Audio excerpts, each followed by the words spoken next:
पण तुमचा संघर्ष ह्या ठिकाणी कधीही वाया जाणार नाही।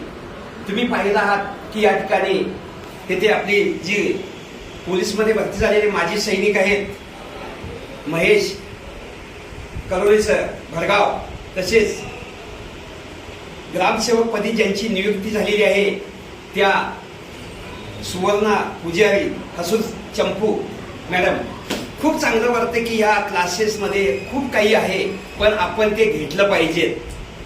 GS पाटील क्लासेस आपल्या गडिंग्लजमध्ये इतका सुंदर चाललेला आहे की या GS पाटील क्लासेसचं कौतुक जितकं करावं तितकं कमी आहे। त्याचप्रमाणे GS पाटील सरांचं कार्य इतकं मोठं आहे आमच्या सगळ्यांच्यासाठी, या मुलांच्यासाठी, या मुलींच्यासाठी, त्याचप्रमाणे त्या गडिंग्लज तालुक्यासाठी खूप मोठं योगदान आहे। आणि आम्हाला त्याच्यामुळेच मी बोललो की आपल्या सर्वांच्यासाठी, माझ्या मुलांच्यासाठी ही आम्हाला गॉडफादर भेटलेले आहेत आणि आमच्या सर्वांची भाग्यविधाता आहेत। अशी व्यक्ती कदाचित असते की मुलांच्या संघर्षामध्ये साथ पण देते आणि जी गरीब मुलं आहेत त्यांच्या फी मध्ये पण सवलत केलेली आहे। सरांनी मला किती वेळा सांगितलेलं आहे, त्याबद्दल तुमचे सर खूप खूप आभार माझ्यातर्फे। मी जिल्हा सैनिक कल्याण मंडळ सदस्य आहे, याचे अध्यक्ष आहेत माननीय कलेक्टर अमोल येडगे साहेब व उपाध्यक्ष आहेत कर्नल विलास सरकुडे साहेब। यांच्या ज्याप्रमाणे त्यांनी आम्हाला टिप्स देतात त्याप्रमाणे आम्ही गडिंग्लज तालुक्यामध्ये काम करत आहोत।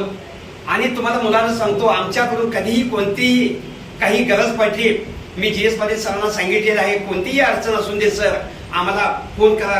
काही मुलांची अडचण असून दे, मुलींची अडचण असून दे, कोणतीही आर्थिक अडचण असून दे, फक्त आम्हाला फोन करा। तुम्हाला त्याचं रिपीट तुम्हाला फीडबॅक भेटलं जाईल आणि दिलं जाईल। खरोखरच या कार्यक्रमामध्ये आज आम्हाला GS पाटील सरांनी बोलवलं, आमचं पण भाग्यच आहे की सरांनी आम्हाला 1 नाही 2 नाही 3-4 वेळा इथं बोलवलं आणि या कार्यक्रमाचे आम्ही एक उपस्थित सर्वांचं एक माझं भाग्यच समजायचं सर की इथं आपण मी प्रत्येक वेळी आम्हाला सर्वांना बोलवतो आहे, आमचं भाग्यच आहे सगळ्यांचं। त्याचप्रमाणे आज ऑर्डिनरी कॅप्टन जगन्नाथ सावंत साहेब आलेले आहेत, त्यांची ही मुलं आज अमेरिकामध्ये आहेत, बाहेर देशामध्ये आहेत, मुलगा आहे मुलगी आहे आणि त्यांचा 32 वर्षाचा आर्मी जीवनाचा संघर्ष आहे। त्याचप्रमाणे सर ग्रामसेवक मॅडम, आपण ग्रामसेवक झाला आहात त्याबद्दल तुम्हाला खूप खूप माझ्या शुभेच्छा। तसंच माझे माजी सैनिक मित्रच म्हणाले, माझ्यापेक्षा लहान आहेत त्याने, पण त्यांनाही खूप खूप शुभेच्छा। असंच आपलं GS पाटील क्लासेस खूप मोठं होऊन दे, सर्वांचं नाव होऊन दे आणि मुलांना तुम्हाला सर्वांना चांगल्या नोकऱ्या मिळाव्या, तुमचं भाग्य घडवावं हीच माझी एक शेवटची इच्छा आहे। आणि मी तुम्हाला सांगतो की इथं सर्व काही मिळतं, सर्व काही घडतं, फक्त तुम्ही अभ्यास करा आणि तुमचं लक्ष ठेवा।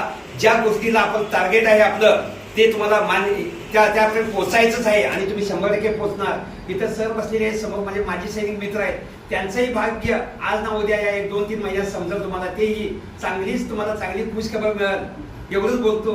आणि मी माझं छोटंसं भाषण संपवतो, कारण का इथं भरपूर जण बसलेले आहेत, त्यांना पण बोलायचं आहे। थँक्यू GS पाटील सर आणि सर्व मुलांना तुम्हाला सर्वांना थँक्स, खूप खूप थँक्स।